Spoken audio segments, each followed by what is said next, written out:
A História da Matemática. Versão brasileira São de Vera Cruz Estúdios. Distribuição Sinapse.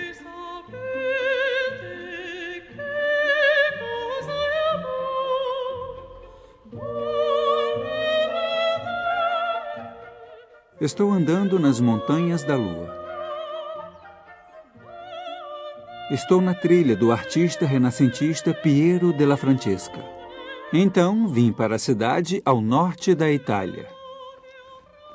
É aqui, Albino. Eu vim ver alguns dos melhores trabalhos de Piero, obras-primas na arte e obras-primas também na matemática. Os artistas e arquitetos do Renascimento trouxeram de volta o uso da perspectiva, a técnica que havia sido perdida há 1000 anos. Mas usá-la corretamente acabou sendo mais difícil do que eles imaginaram. Piero foi o primeiro grande pintor a entender perfeitamente a perspectiva, e isso porque ele era matemático, além de artista. Eu vim aqui para ver sua obra-prima, a Flagelação, mas houve um problema. Eu vi o quadro e ele é uma pintura absolutamente impressionante. Mas, infelizmente, por vários motivos, não podemos filmar lá dentro. Mas esse é um programa sobre matemática e não sobre arte. Então, usei um pouco de matemática para dar vida a esse quadro. Não podemos ir até o quadro, mas podemos fazer o quadro vir até nós. O problema da perspectiva é como representar o mundo tridimensional numa tela bidimensional. Para dar uma sensação de profundidade, uma sensação de 3 dimensões, Piero usou a matemática. De que tamanho ele pinta Jesus? Esse grupo de homens aqui está a determinada distância desses homens em primeiro plano. Se estiver errada, a ilusão da perspectiva é destruída. Não é nada simples representar um mundo tridimensional com precisão numa superfície bidimensional. Olha como as linhas paralelas no mundo tridimensional não são mais paralelas na tela bidimensional, mas se encontram num ponto de fuga. E os ladrilhos do quadro são, na verdade, assim.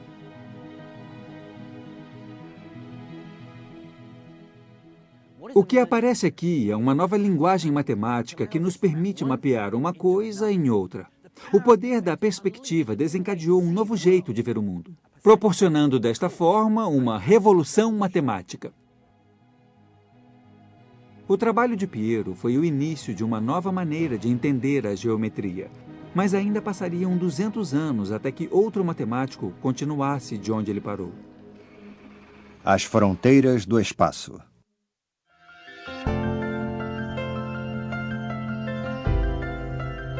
Nossa jornada veio para o norte. No século XVII, a Europa assumiu o comando das ideias matemáticas que o Oriente Médio tinha. Grandes passos foram dados na geometria dos objetos fixos no tempo e no espaço. Na França, na Alemanha, na Holanda e na Grã-Bretanha, a corrida agora era para o entendimento da matemática de objetos em movimento. E a busca por essa nova matemática começou aqui, nessa aldeia no centro da França. Descartes. Só os franceses dariam o nome de um matemático a uma cidade. Imagine na Inglaterra uma cidade chamada Newton, ou Boole, ou Cayley. Não, eu acho que não. Mas na França, eles realmente valorizam os matemáticos. Essa é a cidade de Descartes, no Vale do Loire. Ela recebeu o nome do famoso filósofo e matemático há 200 anos. Descartes nasceu aqui em 1596. Uma criança doente que perdeu sua mãe ainda muito jovem. Assim, ele pôde ficar na cama todas as manhãs até às 11 horas, uma prática que se manteve por toda a sua vida. Para fazer matemática, às vezes você tem que esquecer as distrações e mergulhar num mundo de formas e padrões. Descartes achava a cama o melhor lugar para chegar a seu estado meditativo. E eu acho que eu entendo. A casa onde Descartes fazia suas meditações agora é um museu dedicado a todas as coisas cartesianas. Venha comigo. Essas peças de exposição organizadas pela curadora Sylvie Garnier mostram como suas ideias filosóficas, científicas e matemáticas se encaixavam. Também mostram aspectos menos conhecidos da vida e da carreira de Descartes. Então, ele decidiu ser soldado do exército protestante e também do exército católico. Não havia problema para ele, porque ele não era patriota. Sylvie está sendo delicada. Descartes, na verdade, era um mercenário. Ele lutou pelos protestantes alemães, pelos católicos franceses e por quem mais o pagasse. Numa manhã de outono, em 1628, ele estava no exército da Bavária, acampando às margens de um rio gelado. A inspiração geralmente aparece em lugares muito estranhos. Contam uma história de que Descartes não pôde dormir uma noite porque ficou acordado até tarde. Ou talvez tivesse comemorado o dia de São Martin e bebeu demais. Ele tinha problemas em mente, estava pensando em seu tema preferido na filosofia, mas que achava muito frustrante. Como é que se pode saber alguma coisa? Então entrou em um sonho. E nele compreendeu que o segredo era calcar a filosofia nos fatos indiscutíveis da matemática. Ele percebeu que os números varreriam as teias da incerteza. Ele queria publicar todas as suas ideias radicais, mas ficou preocupado sobre como elas seriam recebidas na França Católica. Então fez suas malas e foi embora. Descartes encontrou um lar aqui na Holanda. Ele foi um dos campeões da nova revolução científica que rejeitou a visão dominante de que o Sol girava em torno da Terra, uma opinião que havia deixado cientistas como Galileu em grandes apuros com o Vaticano. Descartes percebeu que aqui, entre os protestantes holandeses, ele estaria seguro, principalmente na antiga cidade universitária de Leiden, onde valorizavam a matemática e a ciência. Eu também vim a Leiden. Infelizmente, cheguei tarde. Oi, desculpe o meu atraso, é que um pneu furou e eu acabei levando mais tempo. Pedalando? Vim. Nossa, senta aí. Henk Bose é um dos estudiosos cartesianos mais ilustres da Europa. Ele não se surpreende de um estudioso francês ter vindo parar em Leiden. Ele veio conversar com pessoas e algumas foram abertas às suas ideias. E não eram só sobre matemática, mas especialmente sobre mecânica. Ele fundiu a álgebra e a geometria. Sei. Então você podia ter fórmulas e figuras e seguir de uma para outra. Então é um tipo de dicionário entre as duas que fornece Esse dicionário, que finalmente foi publicado aqui na Holanda em 1637, incluía ideias filosóficas controversas. Mas o pensamento mais radical estava no apêndice. Uma proposta de se unir a álgebra à geometria. Cada ponto em duas dimensões pode ser descrito por dois números. Um dá a localização horizontal e o outro dá o ponto da localização vertical. Quando o ponto se movimenta em círculo, essas coordenadas mudam. Mas podemos escrever uma equação que identifica a mudança de valor desses números em qualquer ponto da figura. De repente, a geometria se transformou em álgebra. Usando essa transformação da geometria em números, você pode dizer, por exemplo, se a curva nessa ponte é parte de um círculo ou não. Não precisava usar os olhos, só as equações da curva revelariam seus segredos. Mas não para por aí. Descartes tinha aberto a possibilidade de navegar por geometrias em mais dimensões. Mundos que nossos olhos nunca verão, mas essenciais à tecnologia e à física modernas. Não há dúvidas de que Descartes foi um dos gigantes da matemática. Infelizmente, ele não era o melhor dos homens. Acho que ele não era uma pessoa fácil. Ele era muito preocupado com a própria imagem.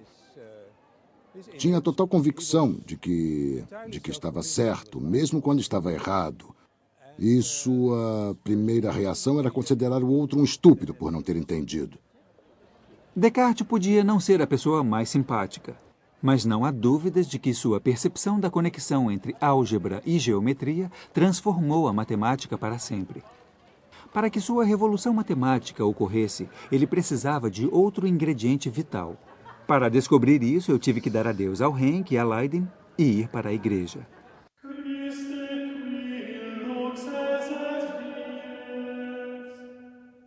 Não sou religioso, mas não há dúvidas de que muitos matemáticos do tempo de Descartes tinham fortes convicções religiosas.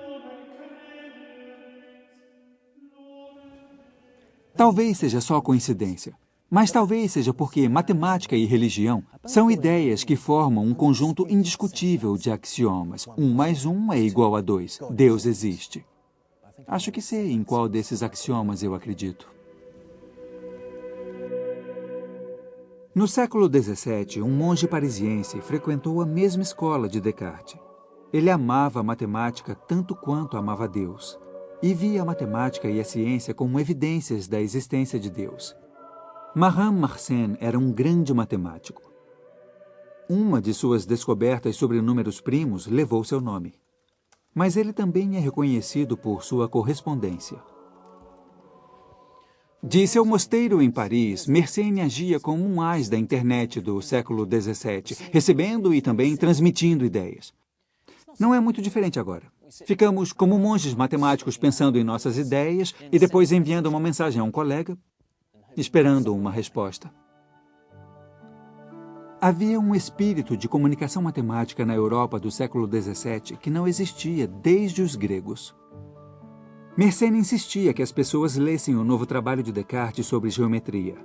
Ele também fez algo tão importante quanto publicou as novas descobertas sobre as propriedades dos números, feitas por um amador desconhecido que acabaria rivalizando com Descartes como o maior matemático de seu tempo, Pierre de Fermat.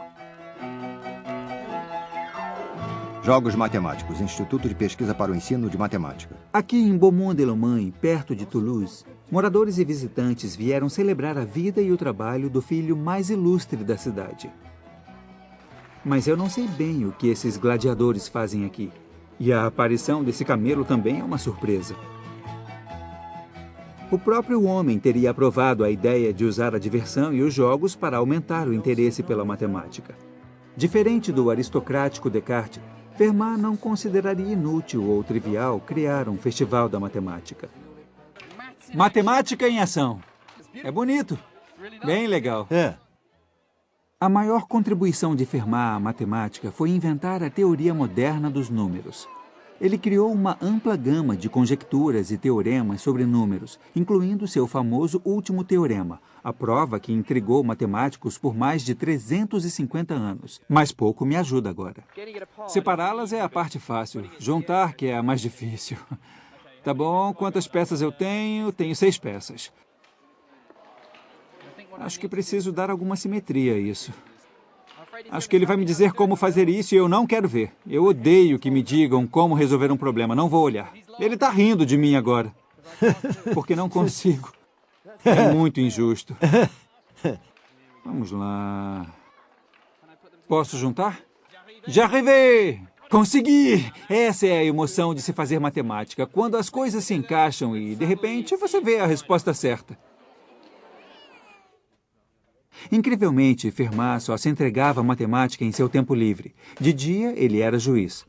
Lutar com problemas matemáticos era seu hobby e sua paixão. O maravilhoso na matemática é que você pode fazê-la em qualquer lugar. Não precisa de um laboratório e nem precisa de uma biblioteca.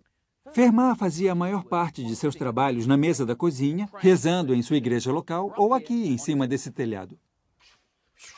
Ele podia parecer um amador, mas levava sua matemática muito a sério. Fermat conseguiu encontrar vários novos padrões nos números que desafiaram matemáticos durante séculos.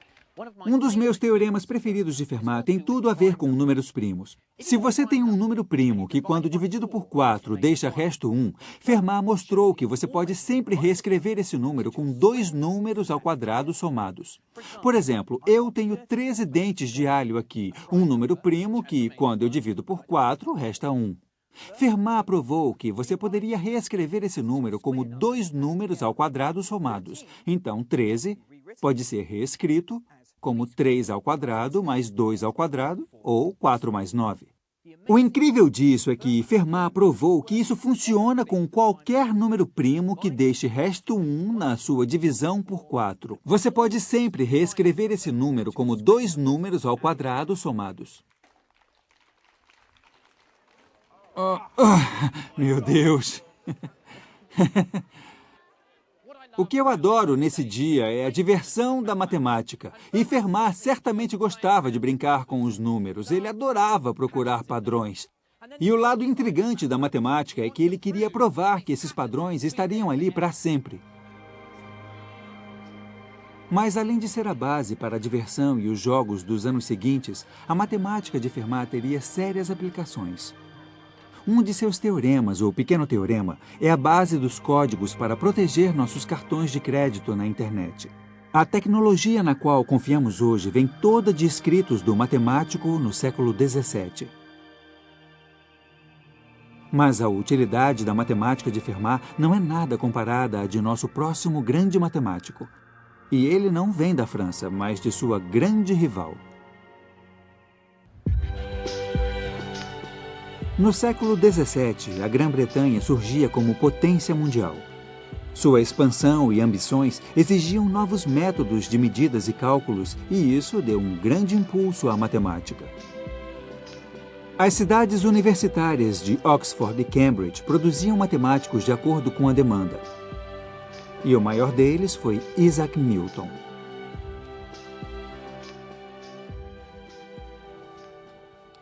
Estou aqui em Grantham, onde Isaac Newton cresceu e todos têm muito orgulho dele. Tem uma maravilhosa estátua dele e até um shopping center, o Isaac Newton Shopping Center, com um logotipo de uma maçã. Lá está uma escola que ele frequentou, ela tem uma bela placa azul e tem um museu aqui na prefeitura. Apesar de uma das moradoras mais famosas, Margaret Thatcher, ter tido grande projeção como Isaac Newton, na verdade, venderam todas as canecas de Thatcher e há muitas de Newton sobrando, então eu resolvi que devia apoiar o matemático comprando uma caneca de Newton. A matemática de Newton precisa de apoio. Newton é muito famoso por aqui. Você sabe por que ele é famoso? Não. E eu não sei não. Gravidade? Descobrir a gravidade. Gravidade? Árvore e tudo aquilo. É? Gravidade. Gravidade? E isso resume tudo. Se as pessoas sabem do trabalho de Newton, é por causa da física e suas leis da gravidade e do movimento, não da sua matemática. Desculpe, eu estou com Está pressa. com pressa? Tá bom. A aceleração é uma das leis de Newton.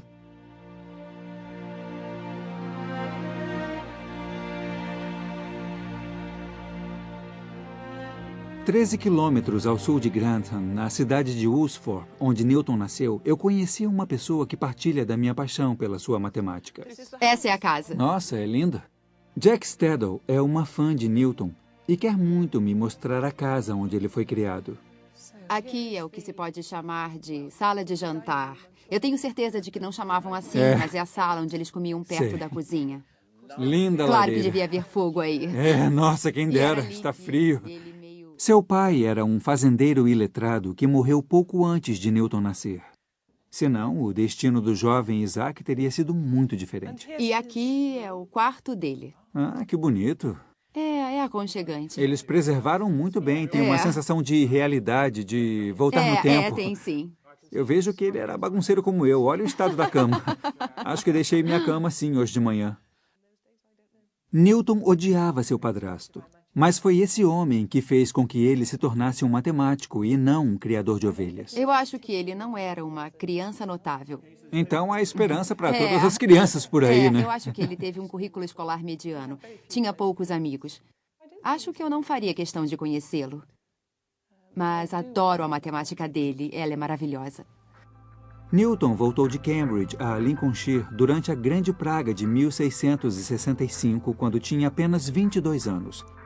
Em 2 milagrosos anos, ele desenvolveu aqui a teoria da luz, descobriu a gravitação e rascunhou uma abordagem revolucionária da matemática, o cálculo. Funciona assim.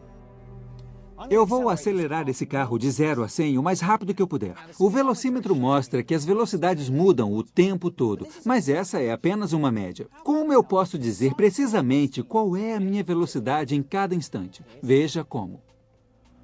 Enquanto o carro corre pela estrada, podemos desenhar um gráfico em cima dela com a altura em cada ponto da estrada, mostrando quanto tempo o carro levou para chegar àquele ponto. Eu posso calcular a média de velocidade entre 2 pontos A e B na minha viagem, registrando a distância percorrida e dividindo pelo tempo que eu levei para chegar de um ponto a outro. Mas e a velocidade exata do primeiro ponto A?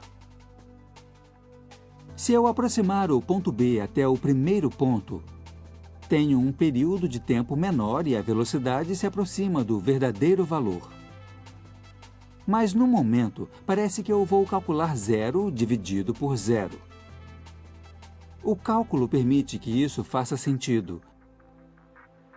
Ele permite que a gente saiba a velocidade exata e também a distância precisa percorrida em qualquer momento no tempo. Isso dá sentido às coisas às quais não damos importância. Isso. Se eu deixo cair essa maçã... A distância e a velocidade estão mudando e o cálculo pode lidar com tudo isso. O que contrasta com os gregos. A Grécia tem uma geometria bastante estática. Isso. Então, então o cálculo é usado por todo engenheiro e físico porque ele pode descrever o mundo em movimento. Isso.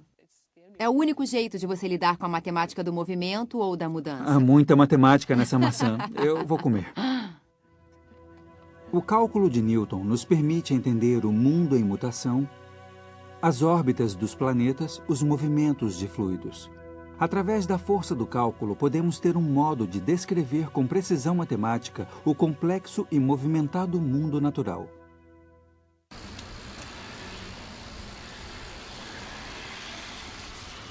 Mas só 200 anos depois se perceberia todo o seu potencial. Newton decidiu não publicar, mas só circular suas ideias entre amigos.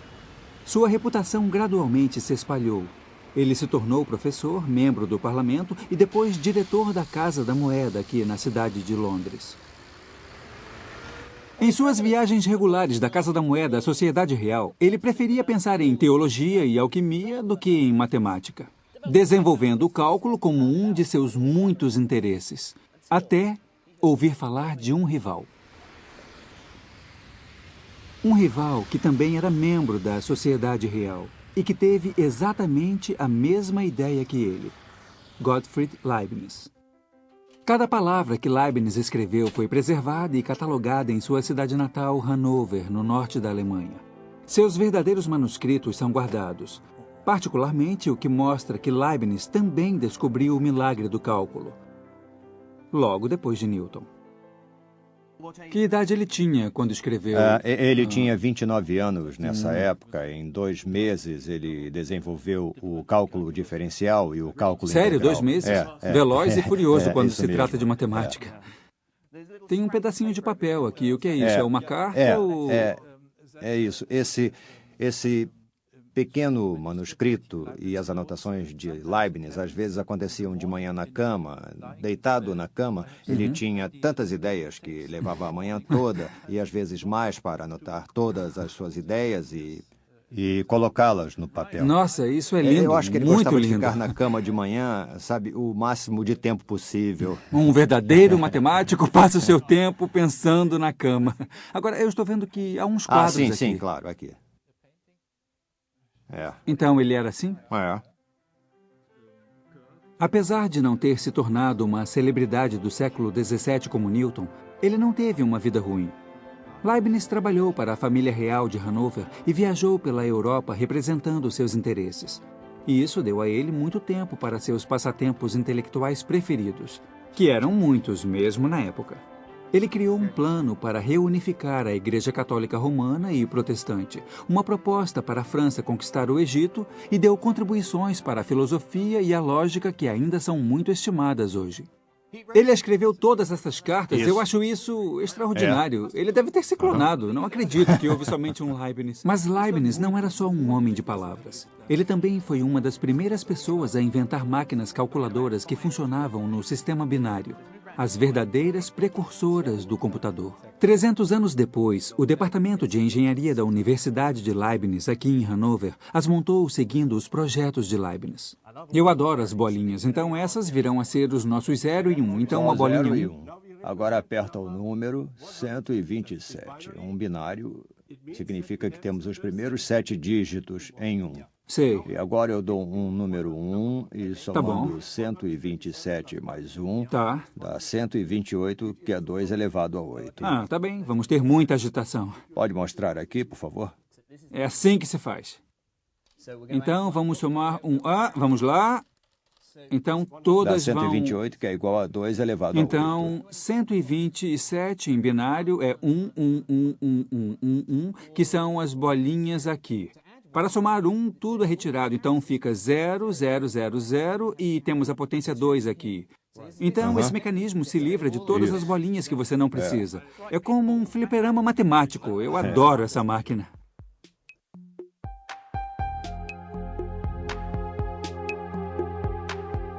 Depois de um dia de trabalho duro, Leibniz geralmente vinha aqui aos famosos jardins de Herrenhausen. Agora no meio de Hanover, mas na época ficava nos limites da cidade.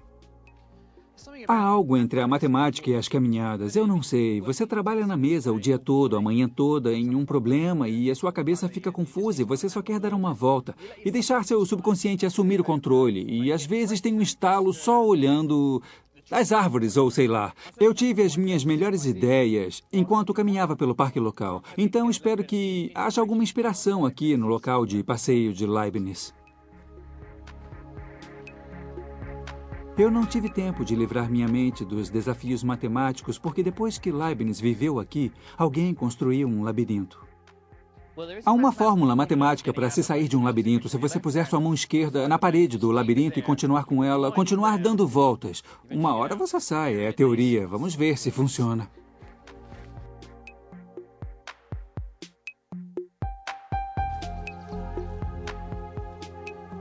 Leibniz não teve essas distrações. Em 5 anos, ele trabalhou nos detalhes do cálculo, aparentemente independente de Newton, apesar de saber sobre o trabalho dele. Mas diferente de Newton, Leibniz tinha satisfação em tornar público o seu trabalho. Então, matemáticos de toda a Europa souberam do cálculo primeiro por ele e não por Newton. E foi aí que todos os problemas começaram. Em toda a história da matemática, sempre houve muitas disputas por pioneirismos. Isso pode até parecer banal e infantil, mas queremos que nosso nome esteja naquele teorema. Essa é a nossa chance de um pouco de imortalidade, porque esse teorema vai durar para sempre. E é por isso que dedicamos tanto tempo tentando desvendar essas coisas. Porque, de certa forma, não acreditamos que alguém mais vai pensar nele ao mesmo tempo que nós. Esses são os nossos teoremas, nossos filhos, e não queremos dividir o mérito. Em Londres, Newton certamente não queria dividir o mérito com Leibniz, que ele considerava um arrogante de Hanover. Depois de anos de asperezas e acusações, foi pedido que a Sociedade Real em Londres se decidisse a respeito. A Sociedade Real deu a Newton o crédito pela primeira descoberta do cálculo e a Leibniz o crédito pela primeira publicação. Mas em seu julgamento final, Leibniz foi acusado de plágio. No entanto, isso pode ter a ver com o fato de o relatório ter sido escrito por seu presidente, um tal de Sir Isaac Newton. Leibniz ficou incrivelmente magoado. Ele admirava Newton e nunca se recuperou. Morreu em 1716 e Newton viveu por mais 11 anos e foi enterrado na grandeza da abadia de Westminster. O memorial de Leibniz, em comparação, está aqui nessa pequena igreja em Hanover. A ironia é que geralmente é a matemática de Leibniz que triunfa, não a de Newton. Sou um grande fã de Leibniz. Frequentemente, as revoluções na matemática são na produção da linguagem certa para capturar uma nova visão. E nisso Leibniz era muito bom. A notação de Leibniz, sua maneira de escrever os cálculos, capturava seu verdadeiro espírito. Ainda é ela que usamos na matemática hoje. A notação de Newton era, para muitos matemáticos, desajeitada e difícil de usar. Então, enquanto os matemáticos britânicos se perdiam, a história da matemática se mudava para o coração da Europa, na Basileia.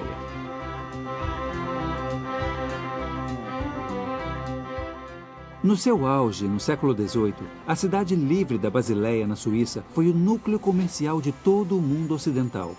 Em torno desse turbilhão de comércio, desenvolveu-se uma tradição de aprendizado, principalmente relacionado ao comércio. E uma família resumia isso. É curioso que artistas geralmente tenham filhos artistas, músicos geralmente tenham filhos músicos, mas nós matemáticos não tendemos a ter filhos matemáticos, não sei bem o porquê. Pelo menos é minha visão, embora outros a discutam. O que ninguém discorda é que há uma grande dinastia de matemáticos, os Bernoulli.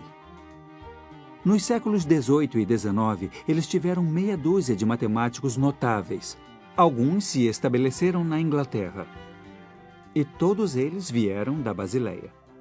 Você pode ter grandes mentes como Newton e Leibniz que formam um pano de fundo fundamental, mas precisa de discípulos que peguem essa mensagem, esclareçam, percebam suas implicações e depois a espalhem.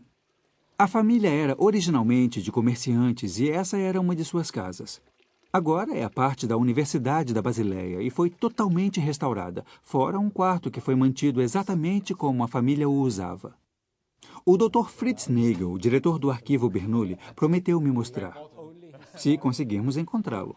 Não, estamos no andar errado, não é Andar aqui. errado? Tá bom.